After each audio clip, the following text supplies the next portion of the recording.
계속해서 오늘 말씀 로마서 강론 17번째 말씀, 은혜 아래 있는 자. 뭐 아래 있는 자라고요? 은혜 아래 있는 자. 성도님들, 우리는 은혜 아래 있는 자 믿으시기를 주님의 이름으로 축원합니다. 우리는 은혜 아래 있습니다. 은혜 아래. 누가 뭐라고 그래도 우리는 은혜 아래. 로마서 말씀을 보게 되면 이제 점점 그 초점이 어떻게 옮겨지게 되느냐, 먼 훗날 천국에서 우리가 얻게 되는 복에 대하여 말씀을 하는 것이 아니라 지금 점점 성도가 이 세상, 이 땅을 살아갈 때에 필요한 말씀에 그 초점이 맞추어지고 있는 것이죠. 지난주 말씀을 드렸지만 우리 성도에게는 차고 넘치는 은혜가 있다라고 말씀을 드렸습니다. 하나님이 주신 은혜는 쫄쫄쫄 수도꼭지처럼 나오는 은혜가 아니라 폭포수와 같이 차고 넘치는 은혜를 우리에게 주신 줄 믿으시기를 축원합니다. 하나님이 우리에게 차고 넘치는 은혜를 주셨죠. 어떤 은혜였습니까? 우리를 택하여 주신 은혜였죠. 그냥 뺑뺑이 돌려서 제비 뽑아서 택하여 주신 것이 아니라 지명하여 우리의 이름을 불러주시는 그 은혜. 단지 택하셨을 뿐만 아니라 우리를 먼저 찾아오신 은혜가 있죠. 하나님께서는 당신이 택하신 자들에게 결코 포기하지 아니하시고 먼저 찾아와 주시는 은혜. 게다가 거기서 끝나는 것이 아니라 이 죄에 대한 책임까지 하나님이 져주셨습니다. 무엇인가요? 대속의 은혜. 아들을 통해서 이 죄에 대한 책임까지 져주신 것이죠. 뿐만 아니라 성도는 이 땅을 살아갈 때 믿음을 잃어버려서는 안 됩니다. 그래야 마지막 천국에 들어갈 수 있는데, 이 믿음을 우리가 잃어버리지 않겠다고 그래서 되는 일이 아니라 하나님이 우리의 믿음을 보존시켜 주시기 때문에, 지켜주시기 때문에 우리는 결국 믿음을 잃지 않고 이 세상에서의 삶을 마감할 수 있게 된다. 그러니까 보존시켜 주시는 은혜가 있고, 마지막 5번째 우리에게 주신 은혜는 그냥 영생만 주신 것이 아니라 하늘의 모든 것을 예수 그리스도와 더불어 다 기업으로 유산으로 주셨다. 이 5가지 은혜를 우리는 늘 기억하며 살아가야 할 것입니다. 우리가 흔히 말하고 있는 나 은혜 받았어 하는 그 많은 일들도 사실은 이 5가지의 은혜로부터 나온 은혜들입니다. 자, 그런데 이제 문제가 하나 생겼습니다. 어떤 문제입니까? 자, 이 은혜에 대하여 차고 넘치는 은혜를 강조하다 보니까 이제 실제적인 문제가 나타나게 되는데, 어떤 문제입니까? 우리 다 같이 로마서 6장 1절과 2절 말씀 함께 읽으실까요? 같이 읽겠습니다. 시작. 그런즉 우리가 무슨 말하리요? 은혜를 더하게 하려고 죄에 거하겠느뇨? 그럴 수 없느니라. 죄에 대하여 죽은 우리가 어찌 그 가운데 더 살리요? 라는 말씀이 나옵니다. 무슨 얘기입니까? 이제 성도는 이 땅을 살아갈 때 실제적으로 느끼고 부딪히는 문제가 무엇입니까? 이 죄에 대한 문제예요. 죄를 짓는 이 자범죄에 대한 문제입니다. 이것이 크게 2가지로 나타나는데, 어떻게 나타나냐? 한 가지는 우리 성도가 받은 은혜는 차고 넘치는 은혜가 아니냐, 그러므로 우리는 이 은혜를 받았기 때문에 우리가 짓는 죄에 대해서 별로 이렇게 신경 쓰지 않아도 된다, 무시해도 된다, 죄를 져도 된다라고 하는 견해죠. 그 얘기는 5장에 보면 넘치는 은혜에 대해서 이렇게 기록되어 있다라고 주장하는 것이죠. 자, 로마서 5장 20절 말씀 우리 같이 한번 읽어보실까요? 죄송합니다. 우리 같이 읽겠습니다. 시작. 율법이 가입한 것은 범죄를 더하게 하려 함이라. 그러나 죄가 더한 곳에 은혜가 더욱 넘쳤나니 라는 말씀. 죄가 더한 곳에 은혜가 더욱 넘쳤다. 이 말씀의 의미는 이제 하나님께서 우리의 죄를 다 들춰주시는 거죠. 율법을 통해서 다 보여주시는 겁니다. 성도님들, 이 죄라는 것은요 다 나타나게 돼 있어요. 죄송합니다. 어느 날 어떤 사람이 운전을 하고 가는 겁니다. 근데 운전을 하고 가는데 스피드, 과속에 딱 걸린 거죠. 경찰차가 갑자기 나타난 거예요. 삐요 삐요 삐요 딱 세운 거죠. 운전사한테 문을 열라고 그러고 운전사한테 얘기를 하는 겁니다. 당신 지금 과속하셨습니다. 그러자 이 운전수가 갑작스럽게 아무 생각 없이 이렇게 말을 한 거예요. 제가 지금 한 잔을 걸쳤더니 정신이 없어서 그렇습니다. 터무니없이 나온 거죠. 한 잔 걸쳤다고? 당신 음주운전까지 겹쳤습니다. 그런 겁니다. 그러자 옆에 있던 이 아내가 하는 말이, 아, 경찰 아저씨 좀 봐주세요. 이가 면허증이 없어서 그러는 건데 제정신으로는 운전을 할 수 없어서 그렇습니다. 그렇게 되는 거예요. 이게 뭐 이제 무면허까지 딱 걸린 거죠. 그러니까 그 뒤에 탔던 할머니가 그러는 거야.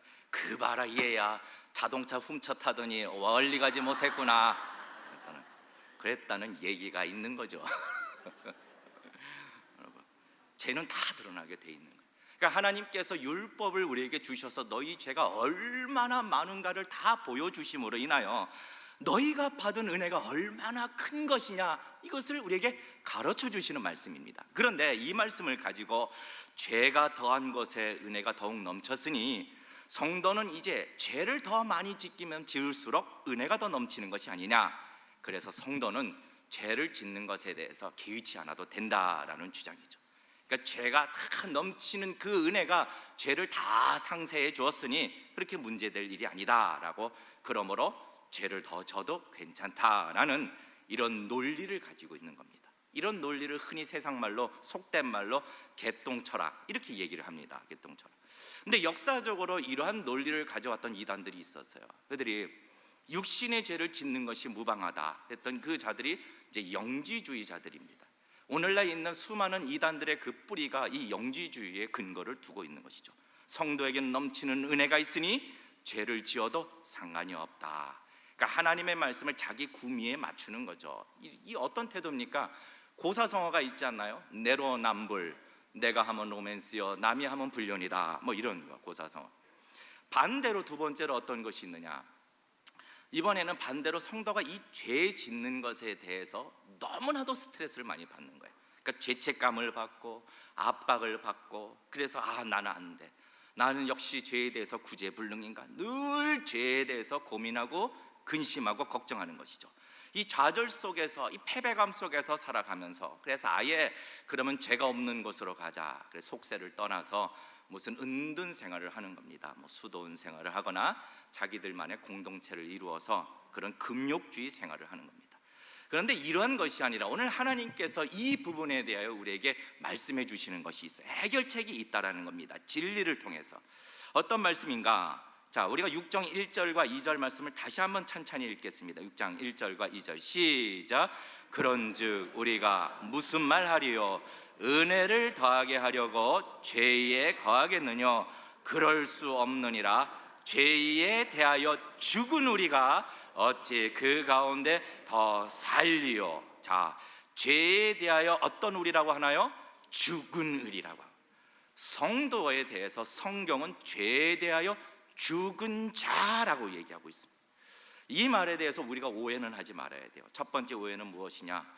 성도가 되었으니 이 죄에 대해서 어떤 유혹도 이제 안 받는다, 이런 뜻이 아니에요. 또 한 가지 오해는, 이 말씀은 이제 성도가 죄에 대한 책임, 진노로부터 벗어난 것을 말한다, 이것도 아닙니다. 말씀드린 바와 같이 오늘 이 말씀은 지금 성도가 먼 훗날 진노나 천국이나 여기에 대한 말씀이 아니라 현재 이 땅을 살아가고 있는 성도들에게 주시는 말씀이거든요.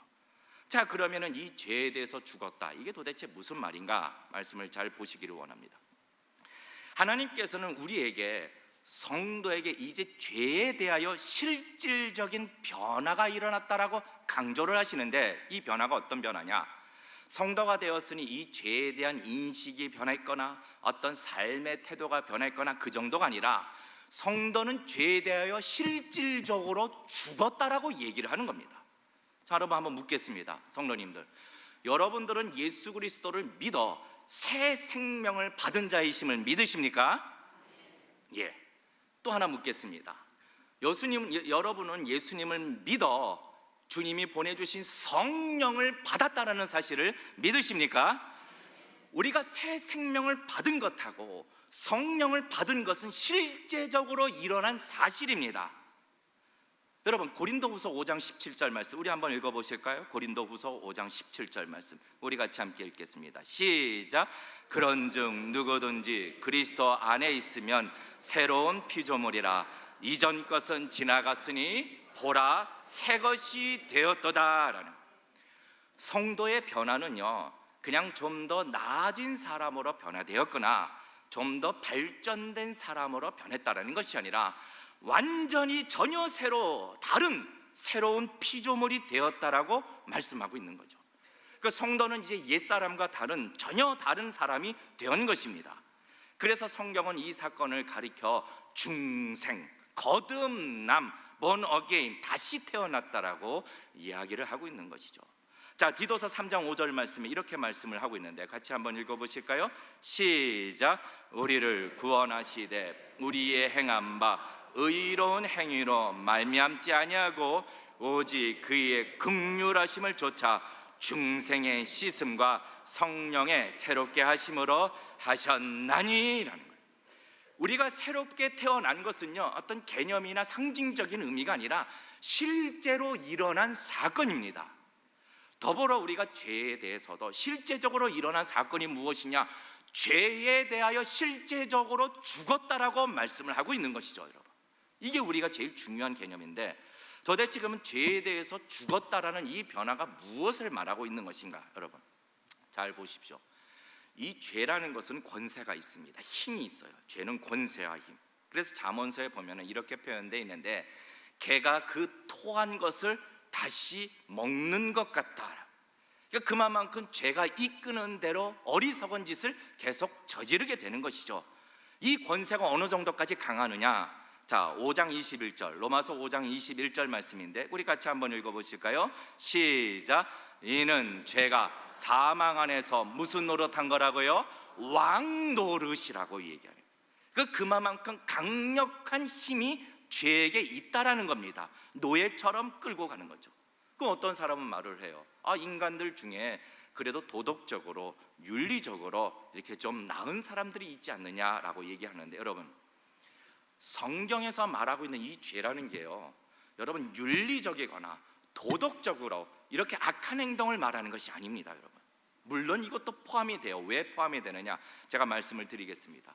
성경에서 말하고 있는 큰 죄라고 말하는 것은 하나님의 뜻에 반하는 것, 하나님을 겁다고 하고 하나님을 거부하고 하나님의 뜻에 불순종하는 것을 죄라고 하는 것이죠. 그런 법이 어디 있냐고요? 여러분 보십시오. 인간을 창조하신 하나님을 거부하는 것이야말로 가장 큰 죄가 되는 것입니다. 그럼 이 죄의 권세와 힘이 어떻게 작용하느냐? 작용하는 것은 인간으로 하여금 하나님을 자꾸 멀리하게 만드는 거예요. 하나님이 없어도 나는 잘 산다라고 생각하게 만들고 하나님을 거부하는 방향으로 계속 끌고 가고 있다는 겁니다. 이 부분에 대하여 인간은 이 왕노릇하는 죄의 권세에 대하여 노예처럼 끌려갈 수밖에 없다라고 얘기하는 거죠. 그런데 이제 성도에게 있어서는 실질적인 변화가 일어났다라고 말씀을 하시는데, 어떤 변화입니까? 새로운 생명을 얻은 변화와 더불어 실질적으로 죄에 대해서 죽었다라고 얘기를 하고 있는 거예요. 무슨 얘기입니까? 여러분, 죽은 사람에 대해서 권세를 행할 수 있나요? 죽은 사람에 대해서 힘을 가할 수 있나요? 아니죠. 법정에서도 이미 죽은 사람 보고 땅땅땅 구형 10년 뭘 필요가 있나요? 아니죠. 아무런 행사를 할 수 없는 겁니다. 더불어 마찬가지로 이 죄라는 것은 이제 왕의 권세와 노예처럼 성도는 죄에 대해서 죽었기 때문에 이와 같은 권세를 성도에게 행할 수 없다라는 것을 우리에게 가르쳐 주시는 거죠. 그러니까 성도는 어떤 사람입니까? 이제 이 죄를 거부할 수 있는 사람, 하나님을 의지하게 되었고 죄와 더불어 싸우는 자가 되었고 하나님께 기꺼이 순종하는 자가 된 것입니다. 이러한 변화가 실제적으로 일어났다는 뜻이에요. 저희 아버님이 2년 전에 이제 하늘나라 가셨지만, 예수님을 믿기 전에, 저희 아버님이 예수님을 믿기 전에 이제 저희 어머님과 저희 3남매만 이제 교회를 다녔습니다. 그럼 저희가 이제 주일에 교회를 가게 되면 아버님도 꼭 나가시는 곳이 있어요. 어디 나가시느냐? 이제 배낭을 짊어지시고 강과 산으로 돌 모으러 가신다고. 수석. 나갔다 오시면 밤늦게 오시는데 오실 때마다 바깥에서 낑낑거리는 소리가 들리는 거예요. 뭡니까? 배낭에다가 돌을 잔뜩 그걸 보물단지처럼 여기시는 거예요. 전 이제 도대체 돌을 왜 가져오시는가? 가져오시면 우리 일만 늘어요. 어떤 일이냐? 일단 돌을 딱 가져오시면은 저희 3남매는 집합, 동동구리 아시나요? 동동구리 크림, 그걸 가지고 돌을 닦아대는 거야. 돌이 빛나도록 닦는 거예요. 그걸 어떻게 닦는지. 아버님은 그걸 보시면서 흐뭇해 하시는 거예요. 아, 저거 봐라, 토끼 같지 않냐, 저거 봐라, 거북이 같지 않냐, 저 돌은 되게 비싼 돌에 100만 원도 넘을 걸, 이러시는 거예요. 남이 달라고 해도 절대로 나는 팔라고 해도 안 파신다. 또 이런 수석은 돌 받침대 만드는 것도 꽤 비싸더군요. 하여튼 집안에 돌로 가득 찼습니다. 저희 집안이 돌로 바위며 작은 돌부터. 그런데 어느 날 저희 아버님이 예수님을 믿으신 거예요. 야, 저는 이건 기적 중에 상기적이라고 생각합니다. 저희 아버님이 얼마나 완고하셨는지, 또 유교 중에 유교 집안에 아주 골수이셨는데 하나님이 이게 강권하여 역사하시니까 아버님이 예수님을 믿으시더만요. 야, 참 은혜였습니다. 근데 이제 아버님이 예수님을 믿으신 다음에 어떤 변화가 일어나느냐, 주변에서 돌 주소러 가자고 했는데도 안 가시겠다라는 거예요. 안 가시겠다. 야, 웬일이래, 다음 주에는 가실래나? 안 가시는 거예요. 아무리 주변에서 야, 어느 무슨 강에 좋은 돌들 나왔대, 안 가시는 거예요. 근데 집안에 있는 그 많던 돌들이 하나씩 없어지기 시작하는 거예요. 하나 갖다 버리시는 거죠. 구찬타고 갖다 버리시고, 남들이 팔라고 그래도 안 주시겠다는 그 돌도 남 막 주시고, 그 집안에 조그만한 돌 한 두세 개만 남았는데, 그 왜 남았느냐, 저희 어머님이 이제 다리가 아프시니까 다리 두드릴 때 편한 돌, 그거 몇 가지 이제 갖고 계시는 거예요. 나머지는 다 갖다 버리시는. 성도는 이 죄에 대하여 그 변화가 실질적으로 일어난 자들입니다. 죄에 대하여 죽었다라고 얘기를 하고 있는 거죠.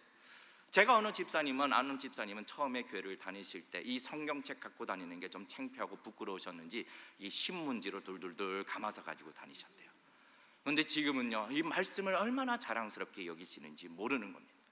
성도는 실질적으로 이 죄의 권세에 대해서 죽었기 때문에 죄의 유혹에 대해서도 뿌리칠 수 있는 것이고, 그리고 죄에 대해서 저항할 수 있는 것이고, 실제적으로 하나님께 더 가까이 가고자 하는 자들로 실제적으로는 변화가 일어났다라고 우리에게 말씀하고 있다라는 사실입니다.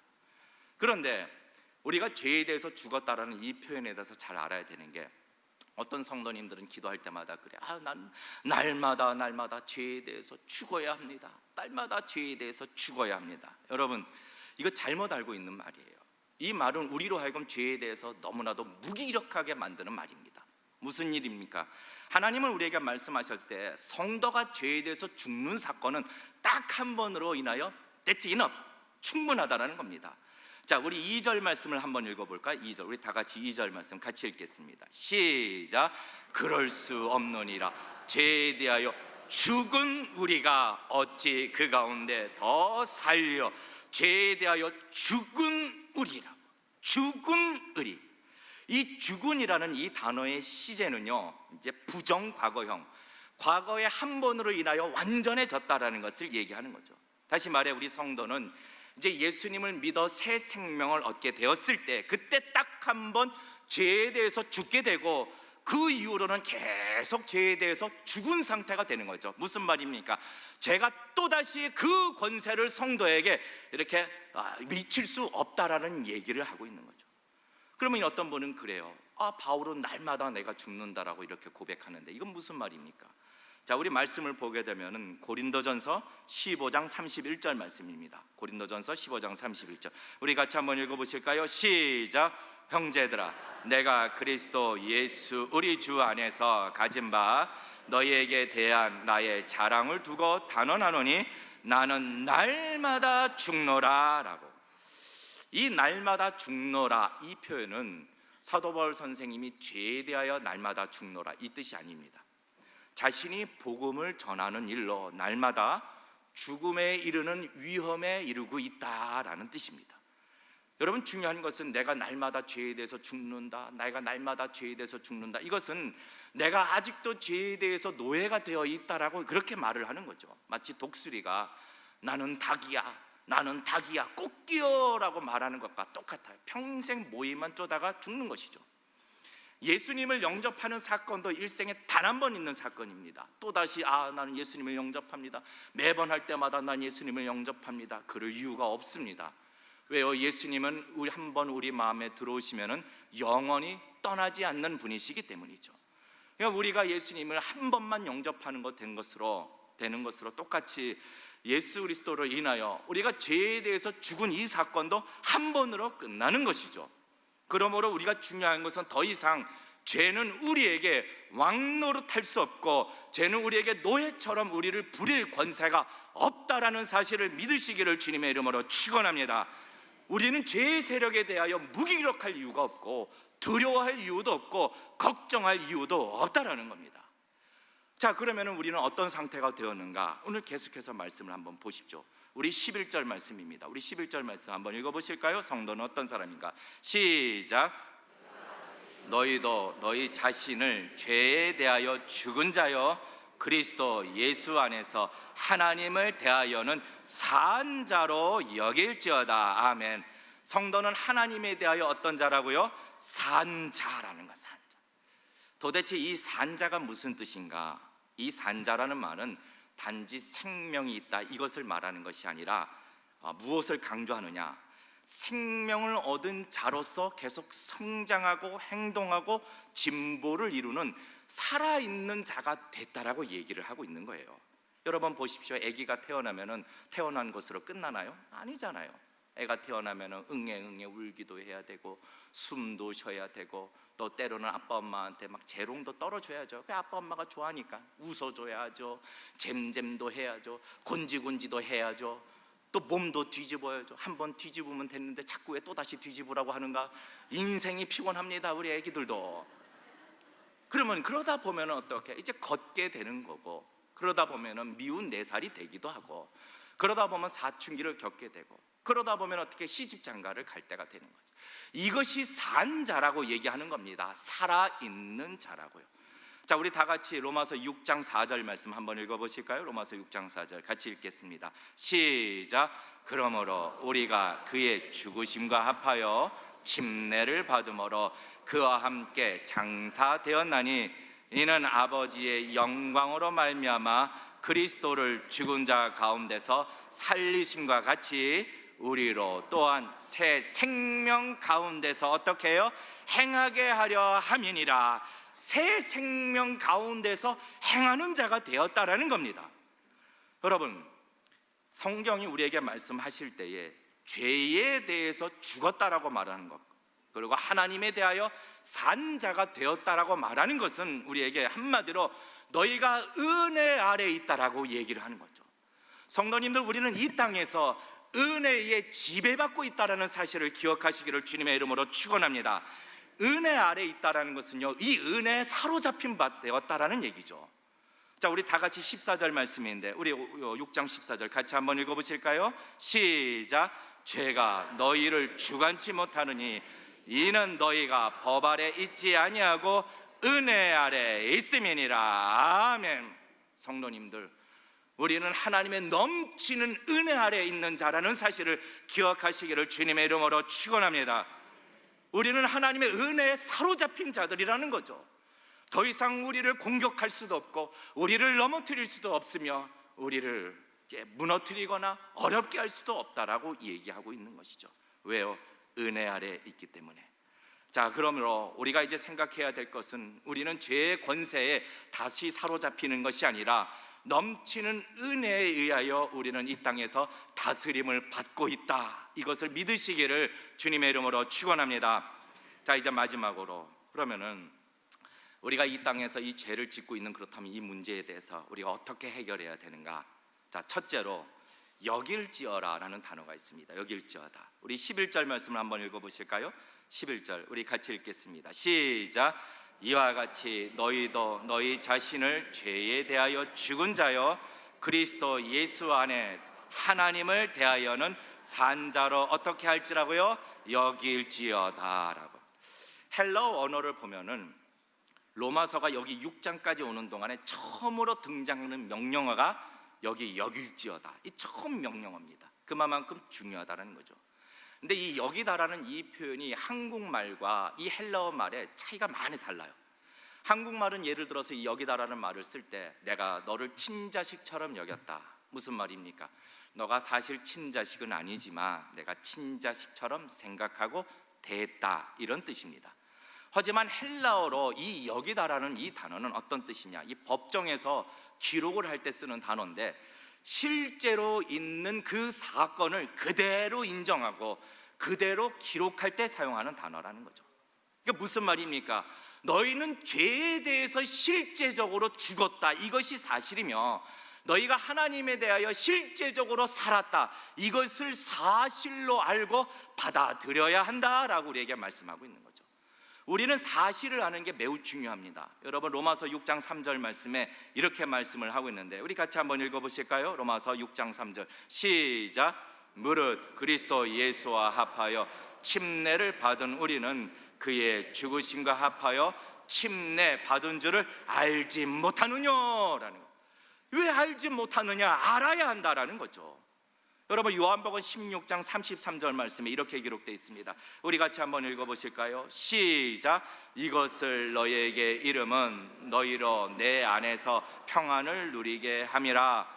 이 세상에서는 너희가 환난을 당하나 담대하라, 내가 세상을 이겨노라 하시니라. 자, 내가 너에게 이름은, 이게 무슨 말입니까? 내가 너에게 알려주기를 원하는 이유는 너희가 이 세상에서 능히 담대할 수 있다라고 말씀하고 있는 것이죠. 중요한 것은 성도에게는 자기에게 어떤 변화가 일어났는지 그것을 사실로 알고 받아들이고 인식하고 행동하는 것이 매우 중요하다라고 우리에게 말씀하고 있는 겁니다. 두 번째로 우리가 어떻게 해야 되느냐? 그렇다면은 이 죄에 대하여 소극적인 측면인데 죄가 왕노릇하지 못하게 한다. 아, 목사님, 더 이상 성도에게는 죄가 왕노릇하지 못한다고 말씀하지 않으셨나요? 예, 맞습니다. 그런데 우리 성도는 사실 죄에 대한 유혹을 받습니다. 왜 그렇게 되는지 말씀을 드릴게요. 자, 우리 12절 말씀 같이 한번 읽어보실까요? 12절 같이 읽겠습니다. 시작. 너희는 죄로 너희 죽을 몸에 왕노릇하지 못하게 하여 몸의 사욕을 순종치 말고 라고 되어 있네요. 그러므로 너희는 죄로 너희 죽을 몸에 왕노릇하지 못하게 하여. 자, 신자는 죄에 대해서 죽었습니다. 다시 살아나지 않습니다. 그것으로 끝입니다. 그러나 여전히 죄가 왕노릇하는데 어디에 왕노릇하냐? 죽을 몸이라고 얘기하는데, 이 몸이라는 뜻은 우리 이 바디를 말하는 게 아닙니다. 헬라어에서 이 소마라는 단어는 바디를 말하는 게 아니라 이 죄성, 옛 습성에 대하여 얘기할 때 몸이라고 합니다. 너의 몸의 행실을 죽이라, 이럴 때도 너의 안에 있는 옛 습성을 죽이라라는 뜻이죠. 신자는 더 이상 죄의 노예가 아니지만 몸에 이 노예의 습관이 붙어 있는 겁니다. 아직도 가지고 있는 거죠. 여러분, 이 습관이 얼마나 무서운지, 이 비서를 오랫동안 하게 되면은요, 이게 이제 화장실에 이렇게 있어도 화장실 안에서 이제 일을 보더라도 이 습관이 얼마나 중요한가. 바깥에서 누가 노크를 똑똑똑 하는 겁니다. 그러면 습관적으로 나올 때 하는 소리가 네 들어오세요, 뭐 이렇게 되는 거예요. 네 들어오세요. 이 습관이라는 게 그렇게 무서운 거죠. 여러분, 중요한 것은 죄가 신자를 지배하는 것은 아니지만 신자 안에 있는 아주 이 옛 습관을 미혹하고 유혹하고 여기에 호소하고 있다는 거죠.